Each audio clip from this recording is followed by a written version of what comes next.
Have you ever felt stuck in a routine, as if the days just passed by without purpose? That's exactly how Lucas felt.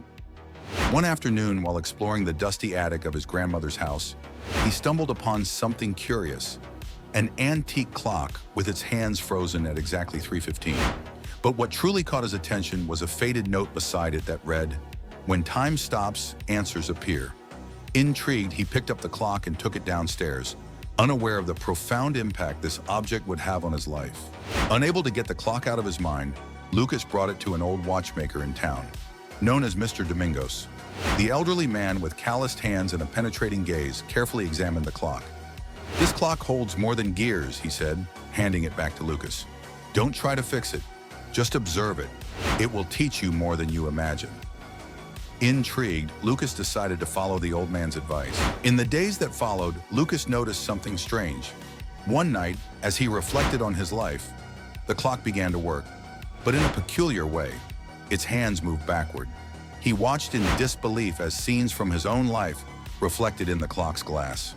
Missed opportunities, wasted days, and moments of inaction. It was as if the clock was showing him everything he had neglected. The vision was a wake-up call for Lucas. The next morning, he decided to change. He started by organizing his routine, setting goals, and eliminating distractions. Each day became an opportunity to move forward. He even developed the habit of looking at the clock at the end of the day, asking himself, "Did my hands move forward today?" This new mindset brought immediate results.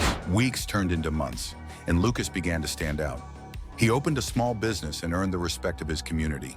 He also started helping neighbors and sharing his story with others.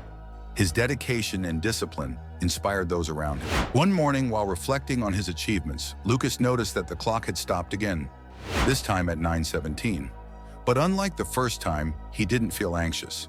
He realized that the time he had seized was enough and that his life was now in motion, regardless of the clock's hands. As the years passed, Lucas began sharing his story with the young people in town.